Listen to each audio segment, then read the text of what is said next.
It's time to laugh, learn, and take your photography to the next level with your favorite cowgirls with cameras, Kara, Kim, and Phyllis.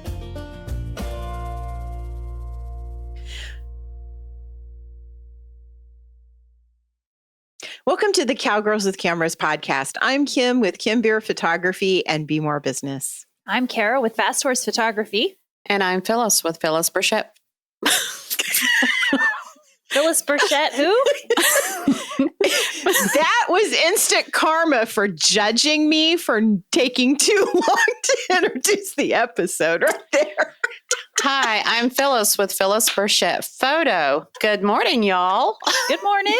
Good morning. We did it. We got through. I hope that is an indication of how the rest of this episode's going to go, but we're off and running.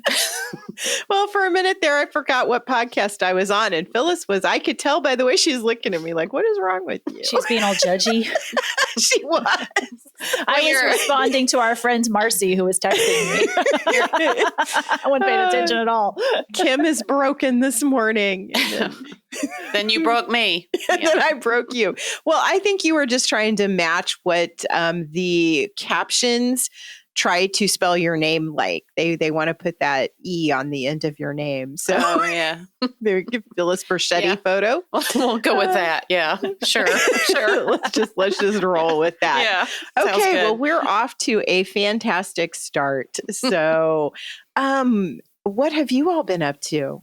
I know what I've been doing, but what have you been doing? Tell us. I'll go quick. Mine's easy. I have been in portrait season. It's equestrian portrait season here in Florida. We just rolled right into it after the holidays. So I've been doing senior portraits, horse and human portraits, and some branding photos for a local barn. And today, after I get off here, I get to go photograph a 3-day-old little baby foal with the cutest little paint patterned ears. It's the cutest thing. So I'll be doing that later today. Cool. So, awesome. Yeah. Well, I'm going to go next because we have a big reveal from Phyllis that's probably going to carry us down a little bit of a rabbit hole. So I'll be from quick. the last episode, you guys have been left on a cliffhanger as to what happened to Phyllis. So we definitely want to draw that out. So for me, I have been working on getting everything prepared for 2025, getting our CRM up to date, going over the rosters for our upcoming events. And just a quick plug for that, we have 2 great events coming up this summer and early fall that we would love for you guys to join us at. One is our Cottonwood immersive photography learning experience in beautiful Cottonwood Ranch. And it is a great place if you're wanting to take your photography to the next level, whatever that happens to mean for you. It would be a good place for you to do that. You get intensive time with all 3 of us at that event, plus just amazing scenery and models and shooting. And then we also have our Trappers Lake Lodge event, which is in the fall. And we just had a meeting with the hostess of that, Kaysen, the other day. And we have some fantastic things coming up. She sent us a little preview video of a place that we could possibly shoot. I don't think it's a solidified deal yet, but it looked intriguing and fun. So Trappers Lake Lodge is towards the end of September, and it would be a great time for you to join us. We do have spots open for each, but I tell you, I was looking at the roster and I can't wait to see the people that are coming to both of those. I'm looking very much forward to that. absolutely. Oh, those are always such fun events, and the photography is so amazing at both of them. So yeah, you can't go wrong with fall color and beautiful light at Cottonwood. Well, speaking of events, Phyllis, you almost didn't make it home from the last event. Do you want to tell that story real quick? Yeah, it'll be quick. So Kara and I had our big Horses on the Beach event, a couple weekends ago. Yep. And on my way home, and Betsy was coming with me, Betsy Burr with Ride the Sky. Thankfully, I did have a co-pilot, so I wasn't by myself. But yeah, on the way home, my check engine light was coming on my truck, but it was running okay. So I didn't really, I'm like, I'll just get it checked out when I get home. So made it all the way home, thank goodness. The next morning, I was going to take my truck out and go someplace, and this was not happening because it was like making all kinds of noise. And so I immediately pulled it back in the garage, and my brother-in-law came over to check it out. And was that about the time I sent you a picture of my driveway? Yeah, Kara didn't send me a picture of it the night before, so I could see it the night before. So Kara sends me a picture of the humongous leak that my truck occurred in her garage, in her carport. And then my brother-in-law looks at my under the hood, and I've got oil in my radiator, which should just be water. And I have, like, you could see under the hood, it's like sprayed all under the hood with like oil splatter. And then we check the oil, and I have no oil. It's all in my driveway. Yes, all in your driveway. Along with some antifreeze, I think, too, from the picture. Yeah. I had to take, in a rainstorm, I had to take the Dawn dish soap out there and squirt it everywhere and get a brush and scrub it. And you know what? Just like it cleans up those baby ducks, it cleaned up my driveway. Did it? So it looks great. You can't even tell you were here. It did look like peanut butter, kind of like a. I thought it was, this is going to sound crazy, but we have like raccoons and animals and stuff, feral cats. And I thought it was a giant puddle of some kind of like wild animal urine that had been sitting there. But then it was like way too big. And I was like, that's like a horse-sized puddle of animal urine. Like, what kind of beast is in my neighborhood? And so I took a picture of it and sent it to you. And then Ed walks in the door and he's like, your photography friend, Phyllis, I think something might be wrong with her truck. And I'm like, I'm aware. I just took a picture. I sent it to her. So then I had to go out and clean it up because it was my friend that made the mess. I'm sorry. So anyway, I move on. So anyway, I couldn't get an appointment at Ford for like a week. And I ended up getting a friend of mine to put the truck on the flatbed and take it forward. So I finally looked at it this week. So my oil cooler ruptured, and that's what caused everything to go haywire under there. And so I not only needed a new engine, because the engine was ruined, but I needed a new oil cooling system, which was going to cost me about $14,000. So since my truck is a 2015 model with a high mileage, I opted to buy a new truck, which is now sitting in my garage. Yay, congratulations. Yes. It's called Antimatter Blue, which is antimatter. Antimatter. Yeah, I don't even know what that is. It's kind of like a chameleon. It changes, like if it's bright and sunny outside, it looks blue, and if it's cloudy, it looks black. And it's really a cool looking truck, I think. Yeah, well, I love it. Congratulations. Yes. I honestly am shocked you guys made it home. Like I am too. It's like the photography gods were thinking of you and Betsy, because it's like it drove you to your driveway in your little car. Like, imagine what your car was thinking. It just pushed you there, crossed into your driveway. I'm gonna make it. Was like, I'm done. Yes, I'm going to make it. I'm going to make it home for you. But that's exactly what they said at Ford too. They said, I can't believe if this is the leak that, because I showed them the picture you sent me, and they're like, I can't believe. I mean, like. That's amazing you made it home. And it didn't even second leak. Yeah. She parked in two places. Oh, that was the second one.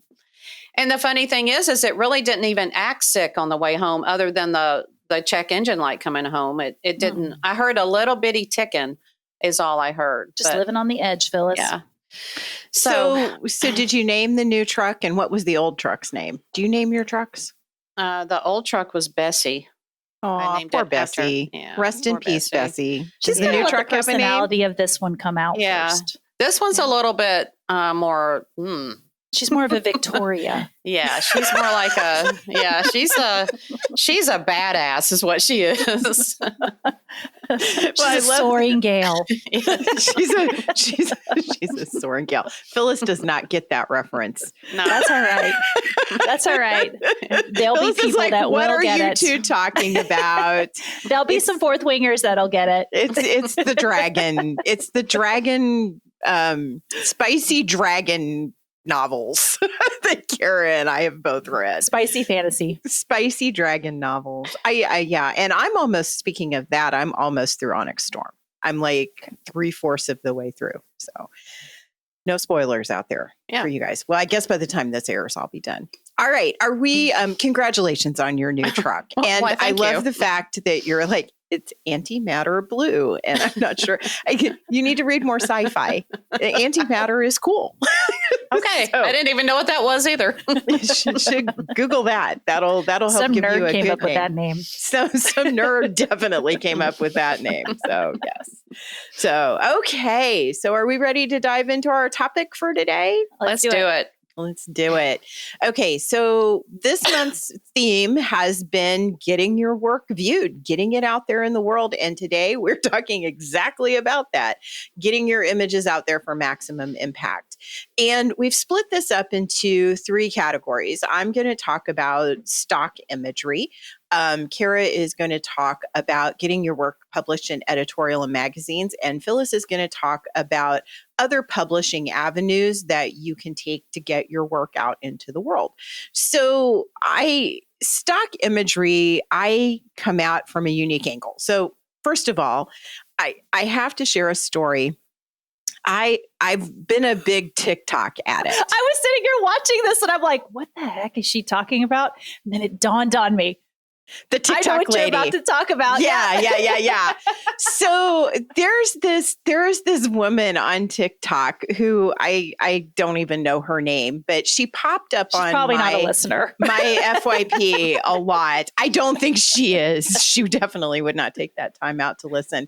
But she pops up on my FYP. She's too busy making money. Because I follow a lot of photographers. I guess it's obvious that I like photography.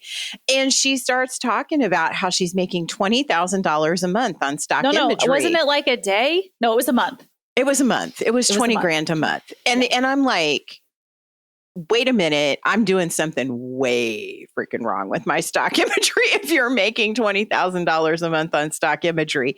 And the interesting thing there were a lot of people in the comments that called her on it. And then there were other people that were like, oh, teach me how. And of course, she has a course that she teaches you how to do that for, I don't know, $69, which is probably where she made her 20 grand in the month, if that off the course. I've also done the course and it's hard to do that too. Are you trying to say nobody's getting rich off stock photography right now? I don't understand where you're going. I don't know. Back when I first, so interesting story about my life is I buy a lot of stock imagery. And I have for most of my career. I've done a lot of print design, like early on in my career, and I bought a lot of images. And I would pay, on the cheap side, $1,000 to $1,500 for a cover image to a stock agency. I mean, I've actually bought probably hundreds of thousands of dollars of stock images over my career in graphic design. But the interesting thing is there was this move, not all that long ago, I don't even know when, from regular stock imagery, from licensed stock imagery to royalty free. And then that kind of morphed itself into what I think the industry calls micro stock today, which is this concept of pennies per image. And there's a lot of places online that sell that.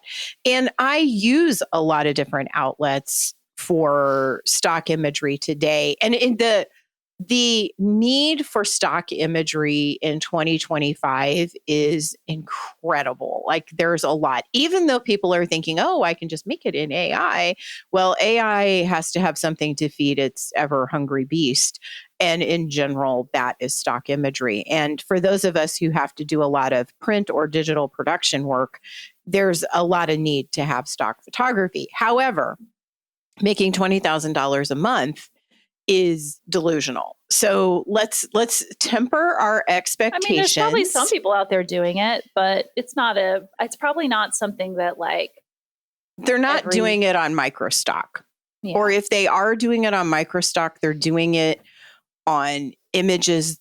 I don't think it's in the equine industry. So, and that's who we're talking to here. I don't know if there's an equine photographer out there that's making $20,000 a month on stock imagery. I will pay you a ton of money to coach me.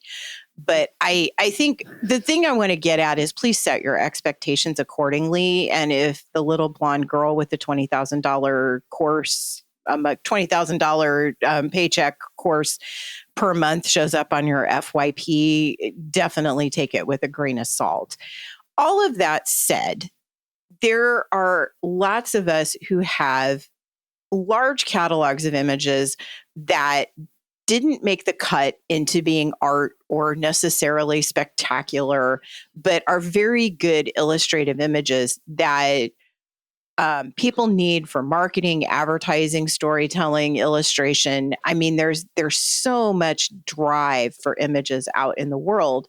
And if you are sitting on a catalog of those images, you can put them to work for you. Again, temper your expectations as about what that looks like. And in my experience, what you make out of stock photography is somewhat proportionate to how much effort you put into the stock photography. Mm-hmm. So if you are specifically shooting for stock and you're looking at trends, you're looking at what's selling in your images, you are good with your keywording, you are diligent about putting new images into the stock catalogs that you support, the more apt you are to make a living out of stock imagery. The less consistent or the less intense you are about that, the less money you're obviously going to make. But it's a consideration. I'm sitting on an image or a catalog of about 300,000 decent images that really didn't make the cut to either get completely culled and thrown in the trash or go on to do something spectacular. So a lot of those images are good candidates for stock photography sites. So when we're talking about stock photography, there's really kind of two categories to it. So category A is the micro stock, which I've talked about. These are typically images that are sold to designers and illustrators that are going to be not spending a lot of money on them. And they're royalty free, which means that when that person buys them, they buy a license to be able to use that image basically in perpetuity for whatever the image can be used for at the size that it's purchased at. And many times in royalty free, you're going to pay more for a larger image and less for a smaller web-sized image. So the resolution does matter.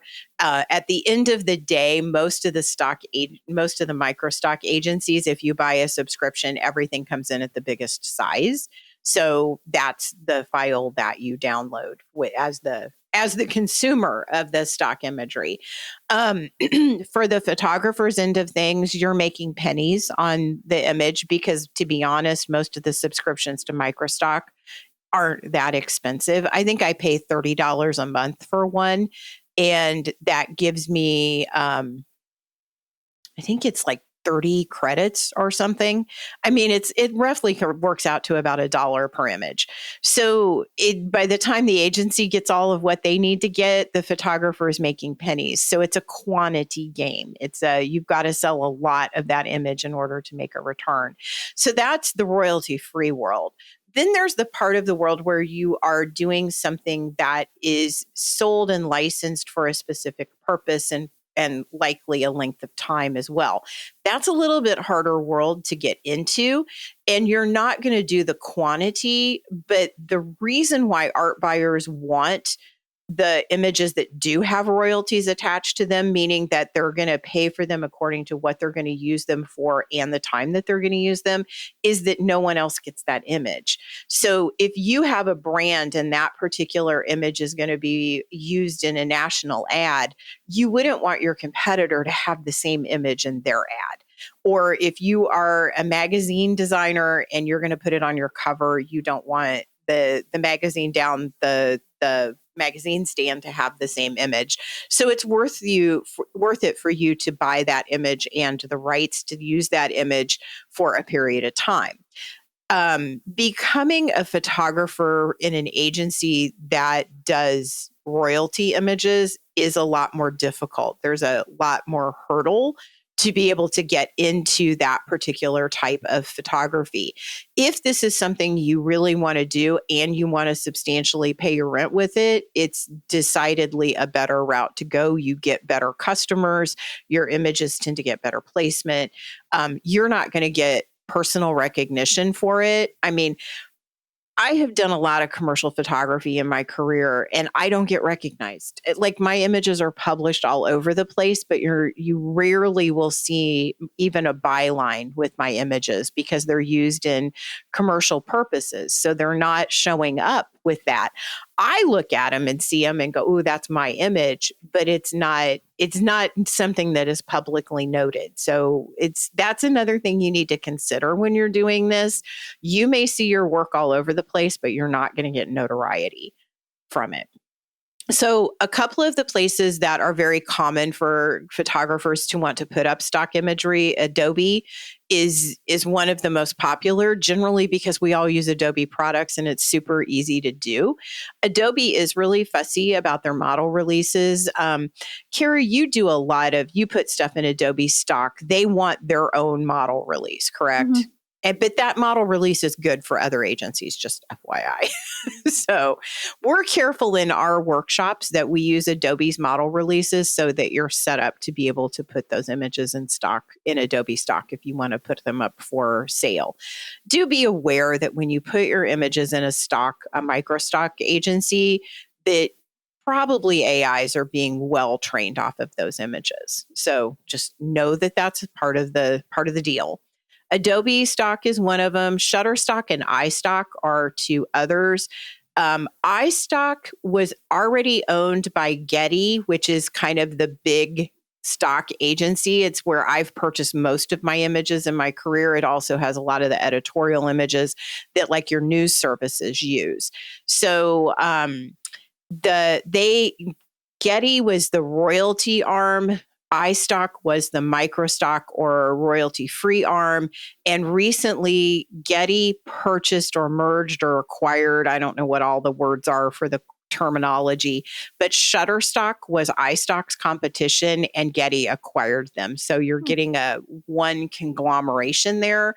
That's a very recent development in the recording to the recording of this podcast. So I don't know what that is going to look like. In addition to, and then there's a ton of other agencies. I use something called Deposit Photos a lot for like my cheap client web work because they're an easy subscription to buy into. And I generally don't need fancy images. I need actually a lot of simple vector images, and I can get them from there relatively cheap. The other option, so you have those stock agencies. The other option is to kind of become your own agency. And the only way that I have found that this works, I found two ways, one which I'm still doing and one which has gotten kind of defunct. When I had a marketing business that served clients, I do more coaching consulting these days than I do actual design marketing work. But when I did have that marketing business and was actively being a photographer in that, I had a group of companies I served as a photographer, and I would sell them my images. So I kept like a little private stock thing, and I did do royalty, and I would give them contracts and license them to use the image, and I did make premium money on those images. So that's one possibility, is if you have a group of companies that hire you, you can kind of create like your own little private stock agency that serves just a few people. Another one that I did was through an organization that I have as a client that produces equine related businesses. I provide them with a little I created my own little mini stock agency for them where they can purchase images from me that I shoot of just generic horse pictures. So there's ways that you can get creative and entrepreneurial with it. So two other things that I want to mention here, and I know I'm getting a little long, but the one thing I want to talk about is as a buyer of stock imagery. Remember, most of your images are going in to be illustrative or ads. So I always look for images that are fairly generic, that don't have a lot of really noticeable, very specific details in them. No logos, no decided, like very specific brand type information in them. I also look for negative space where I can put type. So I tend to buy images that either I can create negative space on or already have it. And I want things that don't have necessarily a decided human face in it. Like I like to have images as an art buyer that the person who is viewing the image can imagine themselves in the place of the person in there. So I do buy face images, but they're my least favorite thing to buy. I much prefer to do something where the human activity is suggested rather than obvious. Two other things that really help with stock imagery. Lightroom Classic has a robust cataloging system that really helps you be able to categorize your images, sort them, decide which ones are good candidates for stock. And there's some technology that you can use to facilitate the movement of your stock imagery from Lightroom into various other things that get them into the stock agency stuff, which is way too technical to explain on a podcast.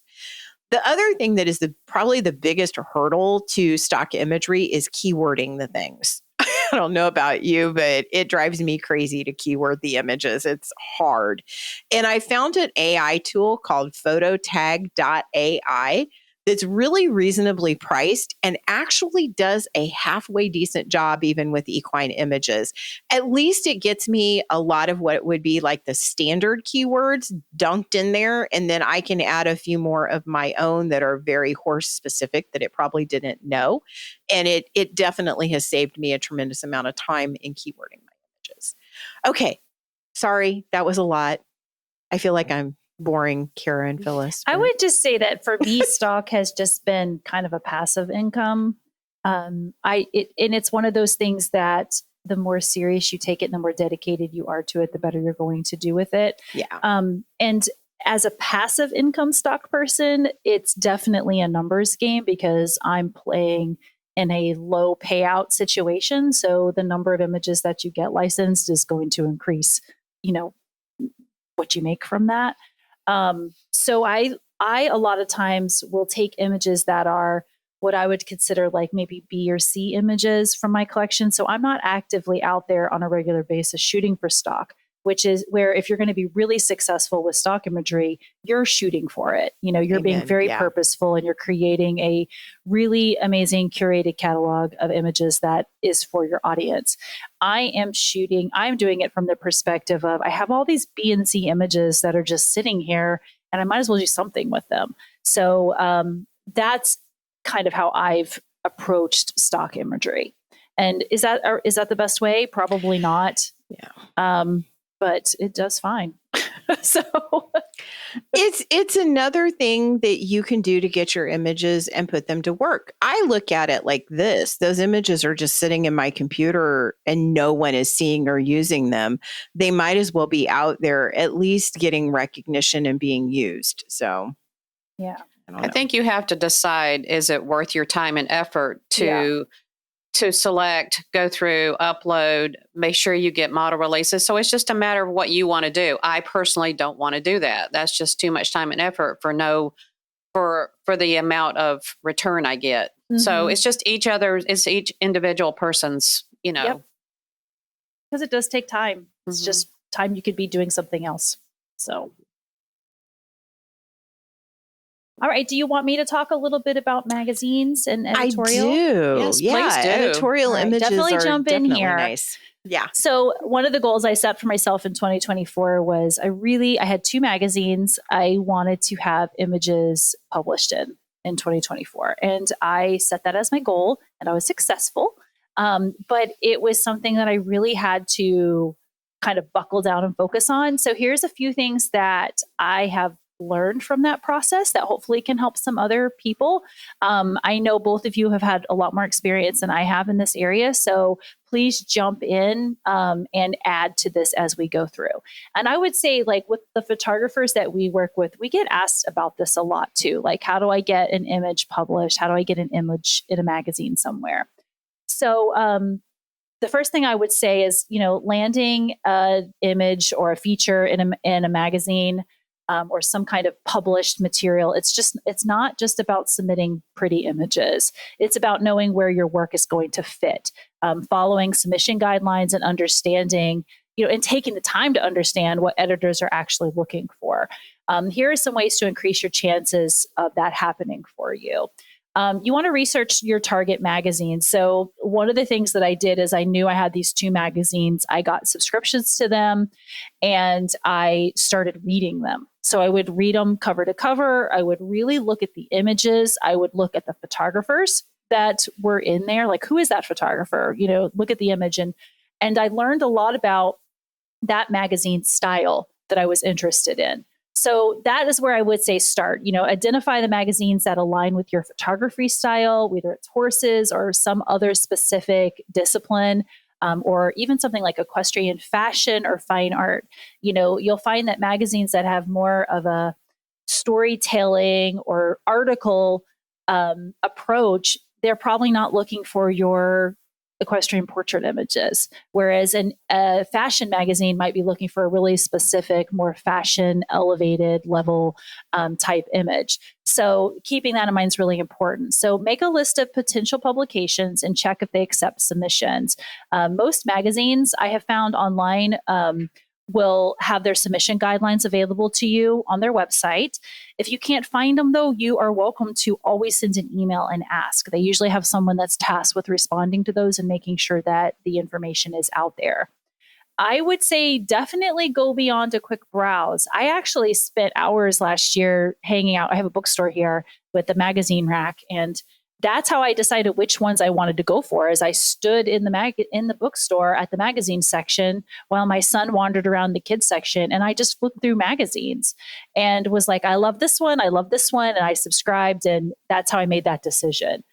Read those magazines, pay attention to the type of work that they feature, how they tell stories, and then think about how your current work compares to what you see inside of the magazine.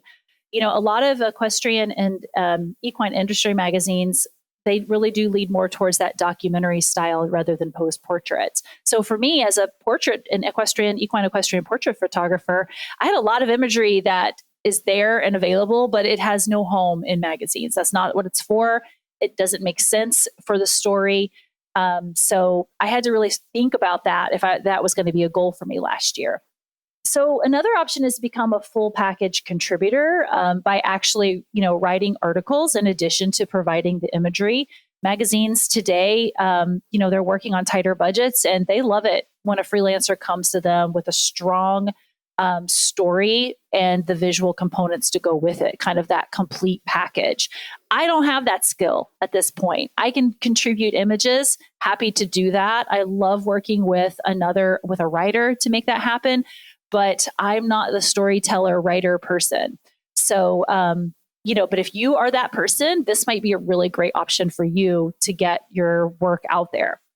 If you're really serious about getting published in the equine media space, check out the Freelance Remuda podcast. That's probably one of the places I really first started learning. Was I listened to the Freelance Remuda podcast, which has some great insights from 2 experienced professionals in the industry. And they always have a bunch of great guests and just really good information.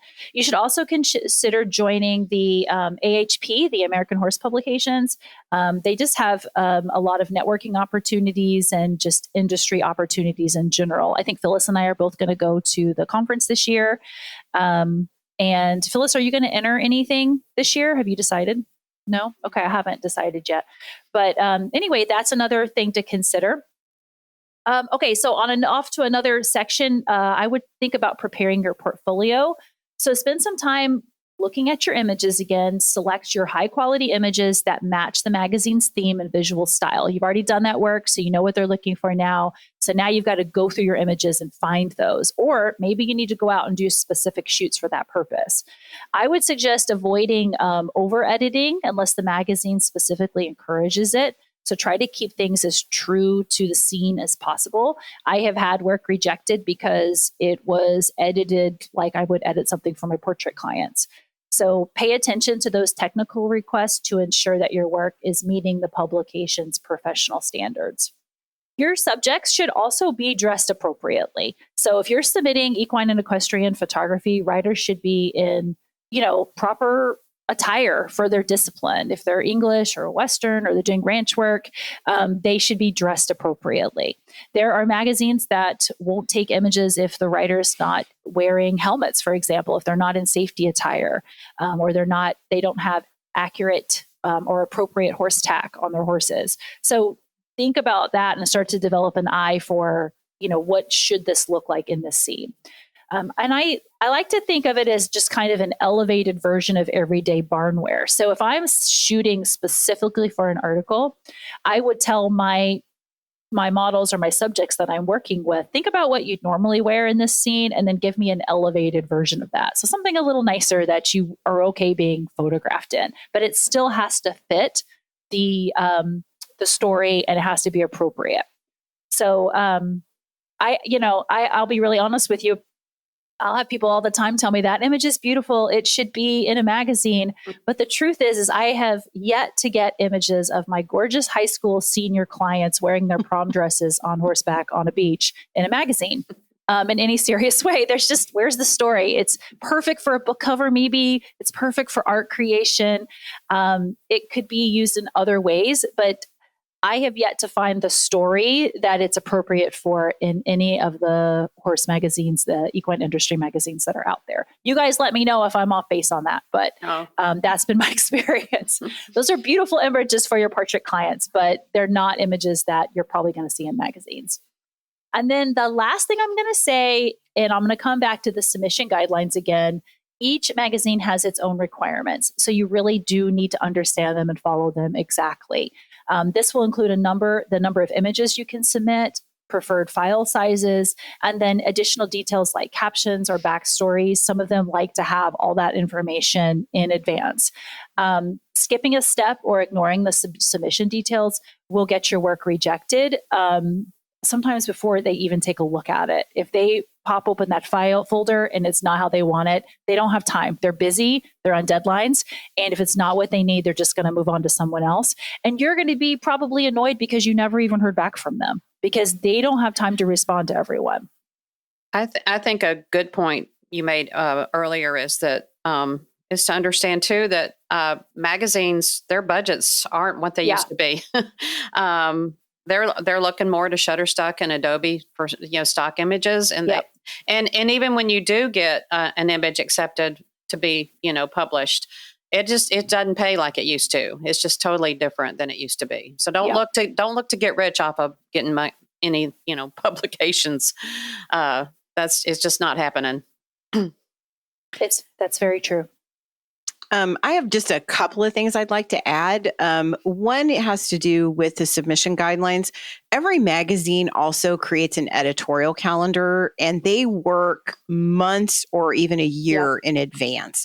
And in typical, if their editorial calendar is not published on their website or in their submission guidelines, if you write to them, if you send them an email, they'll send you their editorial calendar, which is really important because if you have great images and they don't fit their editorial schedule, you're not going to get any response from them because that's not within what they're doing. So magazines tend to work, even digital ones will work way out into the future. And don't just think print. A lot of these digital sites that do kind of the e-sign sort of situation, emails, all of those need imagery. And if they know you're a photographer that can supply them with those images, they'll reach out to you. Do know also that magazines and e-zines both have regular features that they have to fill. And if you're smart and do your research, you can see where those regular features are. And a lot of times those are a good breakthrough to be able to get into that specific magazine. So just being familiar, like Kara mentioned, is really important. And then two other things, the phrasing that I wanted to look for, I think in my section on stock imagery applies here as well. It's blank canvas. It's that I watched, did anybody ever watch America's Next Top Model? And they always want the model to come in very plain. And it's like with her hair back and like not very, she doesn't need to be dressed to the nines because she's a blank canvas. Your photo is somewhat of a blank canvas here. And like Kara mentioned, over editing or adding a lot of stylization to it, it really excludes it from being part. It's easy to add, but it's hard to go back when you're the art director and you've got a magazine full of images that you have to make look consistent that came from all over the world and different photographers. And then finally, illustrative photography is incredibly necessary for a lot of magazines. But many times you're going to have to work with a writer in order to be able to really effectively illustrate the article. Or you have to really know that magazine inside and out to provide something illustrative. I And would just say my too, 2 in terms cents. of timeline, I just heard back from images that I submitted in 2024 that they're being considered for 2026. Yeah. So they're out that far in advance that they're saying, okay, that's going to be 2026. So it's a long game, but you have to pay attention to what those like deadlines are for things. So I was just like, okay, so that'll be something to look forward to. Yeah, at least you know they're still in the mix. You know, Yeah. I haven't got any callbacks like that. But another point I thought to make too is that I'll have a magazine or a publisher that will see an image I posted on social media, and they'll go, "I love that. I would like to use that." And then it's good to always be able to have your raw files to, like, maybe they wanted a bigger, like I had cropped it square and they needed more landscape. That's a really good point. So be sure to, always keep your raw files because you never know when you may have to go back and pull those and re-edit them for a magazine just to be used for a cover image or something. So, yeah. That is so true. As somebody who's laid out magazines a lot, and I have more than one time wished that I had more negative space in order to utilize for a particular purpose, and you do a lot of that in graphic design. So 100% agree. Yep. All right. Well, is it my turn? It's your turn. Well, mine's kind of boring after hearing you guys. So I'm just going to talk about home decor. And I don't know, of course, everybody, I've had so many calls lately. A lot of the mentees that I talked to this past month were all wanting to know how could they sell their work? I mean, how can they get more, how can they sell their fine art images? And for me personally, I think the key points to keep in mind before you even start thinking about selling your home decor or for selling any kind of images for wall art is to really focus on your work. Focus on creating visually appealing images, developing a niche, and defining your own personal style. I really think that's important to make your work stand out from somebody else's because, as we all know, there's so many great photographers and artists out there right now. I am licensed by a big publisher of home decor. It's called World Art Group. This happened very many years ago, and I just was very blessed and fortunate to get on with this company. I don't think this happens that much anymore. It still can happen. You just have to go out there and work at it. But whether you join a community of photographers who sell their photos online, like at Etsy or Fine Art America, or develop your own recognizable website, the key thing is communicating with your potential clients. That's the most important thing you can do. Of course, it's no secret that if you have your own website, you get more control over interactions with potential customers. But you can also start a personal blog where you'll be able to show your fine art photography and write some interesting blog posts about the story behind the images. I find that's something that people love, is to hear, even with imagery that I have out in the world with my publisher, that sometimes they don't have a direct connection with me. I'll have people contact me and say, please tell me more about this image. What was happening here? What was the story behind the image? So I think that's really important, to tell your story. Creating email lists for further communication with potential and present clients. It doesn't matter whether you have your own website or use social media or other websites to introduce your images. You just need a place where you can communicate with your potential buyers. People should see you as a real person and keep them informed about your ideas and let them see the person behind the art. I love that. I was on a call yesterday with Cowgirl Artist of America, and one of the gals is a painter that has over 600,000 followers on Instagram, and because she has the most amazing videos of herself painting, and her face is in every one of those videos. They get to see the person and connect with her. And people love that. And she sells a lot of art and has a lot of commission art just because of that. keep in mind that all of your followers are potential buyers. Because I can't speak to everybody can't always get into being licensed with a publisher. I'm just going to tell you other avenues of selling your art. And I think a big one for me, especially if you have local art here in my little town, because it's a tourist town, sells really, really well. You can also offer your prints to local businesses and see if a local gallery might do an art exhibition of just your work. I did that early on in my career, and it was a hit. I mean, it was a local coffee shop, it was a little lunch cafe, did a one-on-one solo exhibition of my work, and it was amazing. I met so many wonderful people and got my work out there, and I think it was a great starting point for me to start selling art. Place your fine art photos for sale in local fine art stores and co-ops. Keep in mind there may be commissions or rent that will be charged. Sometimes you might have to be juried into some of these. Think about selling fine art prints in an art fair. I'm not going to do that because I'm not going to sit still that long all day in an art fair. but there are some really good ones. I've seen some people doing really well with their photography at art fairs. Another good one is to collaborate with interior designers or home decor brands. That would be if you can find some interior designers that really love your work and it resonates with their clients. That's a great way to sell art, fine art.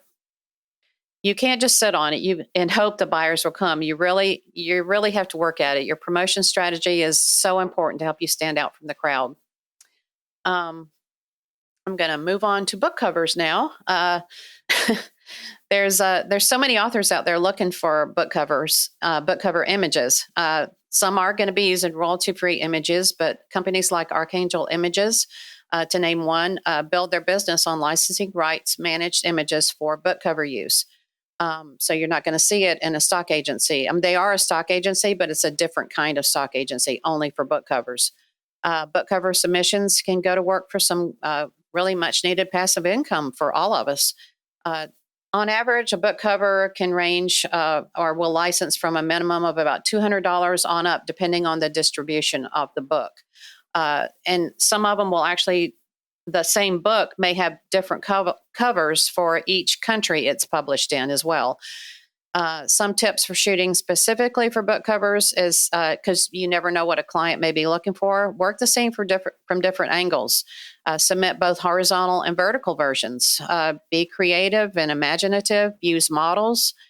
Shoot silhouettes. They love silhouettes. That was always a big seller for me and a couple of other friends I know that are selling for book covers. Go back through your older images. Some things that you may think that really didn't work for an art image may work perfectly for submissions and an image that they might use to composite with other images. I've had some of mine that weren't standalone. I would submit them, but they ended up being used as a composite, like pieces and parts of that image were used as a composite for another image for the cover, for the final selection. Shoot local. That way you'll keep your expenses lower. Research, like Kara said, go to bookstores, see what's selling. Go look at those, all those novels that we all like to read and see what's selling for the covers. Be aware of what trends and what your agency is looking for. I know Archangel will send out a request that they need this, like they may need somebody shooting a gun, or they have specifics sometimes of what they need. Always keep releases on hand that you can get signed by your model and the property owner. Even if you think you may not need them, get them signed. You never know. Lots of agencies now do the keywording for you. Archangel does. However, you may want to add your own. Include anything that you can to describe the photo that will help make it more searchable. And the biggest thing, I would say, the biggest advice I have, if you do get accepted with Archangel Images for one of their artists, is to upload on a regular basis, which I've gotten bad about not doing. The bigger your library, the better prepare. And another thing is kind of like stock. I think any kind of stock imagery that we do is prepare to stay in it for the long haul, because you're not going to make a lot of money right off the bat, and it's going to be a long-term thing. So, yep. I think we've made the consensus out there to everyone that put your images out in the world and keep on doing it, even when you're not getting results, because it's going to take a little while to get results. So temper your expectations for immediate gratification. It's a good way to put it. All right. Well, if you're wondering where, what might be a great place to get some images for doing some of this, putting your images out in the world, you might want to consider joining us at one of our equine photography events. Got a couple coming up. And I'll tell you, I have definitely put those images to work in lots of different places. And I know that a lot of our photographers have done the same. And we strongly encourage it. As a matter of fact, we love it.